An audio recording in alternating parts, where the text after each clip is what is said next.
Hello friends, good afternoon. எல்லோரும் எப்படி இருக்கீங்க? இன்றைக்கி நம்ம வீட்டு சமையலில் நம்ம என்ன பண்ணுறோன்னு பார்க்கலாமா? வாங்க வீடியோக்குள்ளே போகலாம்.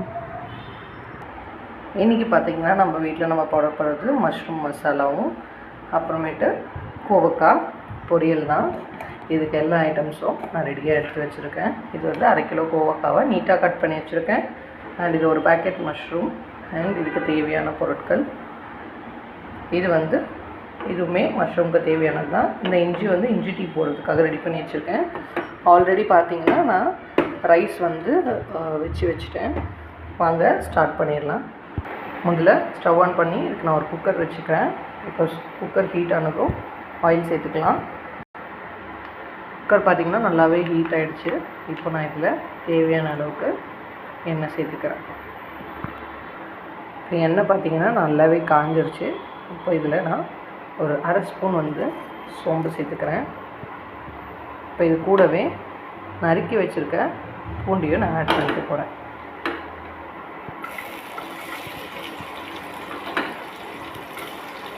பூண்டு ஒரு 2 நிமிஷம் நல்லா வதங்கட்டும். இது கூடவே கொஞ்சமாக கொத்தமல்லி கருவேப்பிலை சேர்த்துக்கிறேன்.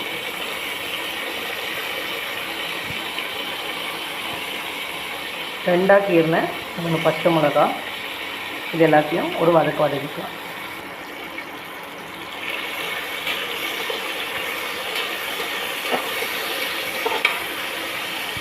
இப்போ பூண்டு நல்லாவே 2 நிமிஷம் வதங்கிடுச்சு.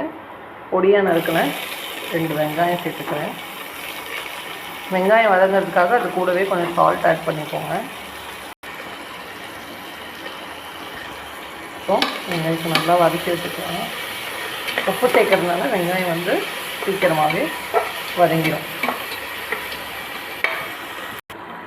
பார்த்திங்கன்னா வெங்காயம் நல்லாவே வதங்கிடுச்சு. இப்போ நான் மீடியம் சைஸ் தக்காளி நான் நறுக்கி வச்சுருக்கேன், அதை சேர்த்துக்கிறேன். உங்களுக்கு சப்பாத்திக்கு சாப்பிட்ற மாதிரி வேணும் அப்படின்னா கிரேவி மாதிரி ஒரு தக்காளி அரைச்சி போட்டுக்கோங்க. இல்லை ரைஸ்க்கு வச்சு சாப்பிட்றோன்னா நீங்கள் இந்த மாதிரியே 2 பொடியாக கட் பண்ணி போட்டுக்கலாம். எங்கள் தக்காளி கூடவே நான் 1 ஸ்பூன் இஞ்சி பூண்டு பேஸ்ட் சேர்த்துக்கிறேன். இது கூடவே கொஞ்சோண்டு தண்ணி ஊற்றிக்கிறேன். ஏன்னா இஞ்சி பூண்டு பேஸ்ட்டு அடி பிடிக்காமல் இருக்கிறதுக்கு. இப்போ நல்லா மிக்ஸ் பண்ணி வச்சுக்கலாம். இது பச்சை வாசம் போகிற வரைக்கும் நல்லா வதங்கட்டும். தக்காளியும் பொடியும் வெந்து வரட்டும். நம்ம மசாலா ஐட்டம்ஸ்லாம் ஆட் பண்ணிக்கலாம். பார்த்திங்கன்னா தக்காளியுமே நல்லா வதங்கி எண்ணெய் பிரிஞ்சு வர ஆரம்பிச்சிருச்சு. இப்போ இந்த ஸ்டேஜில் நம்ம நறுக்கி வச்சுருக்க மஷ்ரூம்ஸை சேர்த்துருக்கோம். மஷ்ரூம் பார்த்திங்கன்னா ரொம்பவே சாஃப்டாக ஈஸியாக குக் ஆகக்கூடிய வெஜிடபிள். ஸோ அதனால் நான் இது கூடவே சேர்த்த உடனே இதில் 1 ஸ்பூன் மிளகாத்தூள், வெறும் மிளகாத்தூள் சேர்த்துக்கிறேன். அது கூடவே ஒரு 1 ஸ்பூன் கொரியாண்டர் பவுடர், கொத்தமல்லி தூள் சேர்த்துக்கிறேன். ஆல்ரெடி பச்சை மிளகா ஆட் பண்ணியிருக்கேன், அதனால் காரம் உங்களுக்கு ஏற்ப பார்த்து சேர்த்துக்கோங்க. இப்போ அது கூடவே கொஞ்சமாக குமின் பவுடர், அதாவது சீரகத்தூள் ஒரு 1/4 டீஸ்பூன் போல் சேர்த்துக்கிறேன். இது கூட ஒரு 1/4 டீஸ்பூன் மஞ்சள் தூள் சேர்த்துக்கிறேன். இப்போ இதெல்லாம் ஒரு வதக்கி விட்டுக்கலாம். சொன்னல மஷ்ரூம் ரொம்பவே சீக்கிரமாக வேகக்கூடிய வெஜிடபிள். இப்போ பாருங்கள், போட்டோன்னே நல்லா சுருண்டு வர ஆரம்பிச்சிருச்சு. இப்போ நான் இது கூடவே ஒரு 1/4 டம்ளர் தண்ணி மட்டும் சேர்த்துக்கிறேன். ஏன்னா மஷ்ரூம்லேருந்து தண்ணி ரிலீஸ் ஆகும். இது மசாலா மட்டும் பச்சை வாசனை போகிற வரைக்கும் ஒரு 2 நிமிஷம் நல்லா கொதித்து வரட்டும். இப்போ பார்த்திங்கனாலே தெரியும் மஷ்ரூம் போட்ட சைஸ்லேருந்து சுருங்கிடுச்சு பாருங்கள்.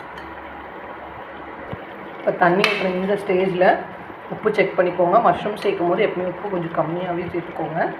சேர்த்துட்டு அதிகமாக சேர்த்துட்டிங்கன்னா பறிக்கிற மாதிரி இருக்கும். ஸோ எப்பவுமே செக் பண்ணிவிட்டு வேணும்னா உப்பு ஆட் பண்ணிக்கோங்க. இது கூடவே உங்களுக்கு காரமாக வேணும் அப்படின்னா 1 ஸ்பூன் பெப்பர் தூள் சேர்த்துக்கலாம். அது கூடவே இப்போ நல்லா ஒரு கொத்தமல்லியும் கொஞ்சமாக கருவேப்பிலையும் சேர்த்துக்கிறேன். நல்லா கொதித்து வந்ததுக்கப்புறம் இப்போ நல்லா 2 கொதிச்சிருச்சு. மசாலா வாசனையும் கொஞ்சம் போயிடுச்சு. இந்த டைமில் நான் இதில் நெய் சேர்த்துக்கிறேன். இந்த நெய் பாட்டில் பார்த்தீங்கன்னா நான் கண்ட்ரி டிலைட்லேருந்து ஆர்டர் பண்ணி வாங்கினேன். இதில் வந்து கவு கீ அண்ட் பஃப்லோ கீ ரெண்டுமே இருக்குது. நான் ரெண்டுமே வாங்கினேன், ரொம்பவே நல்லா இருக்குது. இது யூஸ் பண்ணி அடுத்த பாட்டில் வாங்கியிருக்கேன். இப்போ இது கூட ஒரு ஸ்பூன் நெய் சேர்த்துக்கிறேன். நெய் பார்த்தீங்கன்னா ஆப்ஷனல் தான், உங்களுக்கு வேணும்னா நீங்கள் ஆட் பண்ணிக்கோங்க, இல்லைன்னா நீங்கள் அதை ஸ்கிப் பண்ணிக்கலாம். இப்போது இது கிரேவி நல்லா கொதிச்சு வருது. இன்னும் ஒரு நிமிஷம் கழித்து நம்ம குக்கர் ஆஃப் பண்ணிட்டு ஒரு விசில் வச்சுக்கலாம். நல்லா கொதிச்சு இப்போது லைட்டாக எண்ணெய் பிரிஞ்சு வருது. நான் இப்போது குக்கர் போட்டு கரெக்டாக ஒரு விசில் வச்சு ஆஃப் பண்ணிக்க போகிறேன். ஒரு விசில் வந்தோடனே சொல்கிறேன். பார்த்தீங்கன்னா ஒரு விசில் வந்துருச்சு, ஆஃப் பண்ணிட்டேன். இது ப்ரெஷர் ரிலீஸ் ஆனோடனே உங்களுக்கு எப்படி வந்துருக்குன்னு காட்டுறேன்.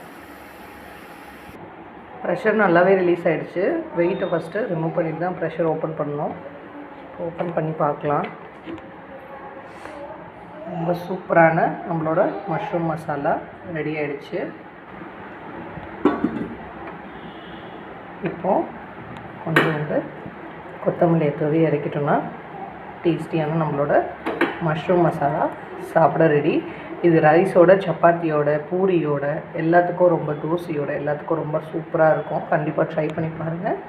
மறக்காமல் உங்கள் ஃபீட்பேக்கை ஷேர் பண்ணுங்கள். வீடியோ பிடிச்சிருந்துச்சுன்னா லைக் பண்ணுங்கள் ஃப்ரெண்ட்ஸ். என்னோடய சேனலை சப்ஸ்கிரைப் பண்ண மறந்துடாதீங்க. பாய். இன்னொரு சூப்பர் வீடியோவில் நான் உங்களை பார்க்குறேன்.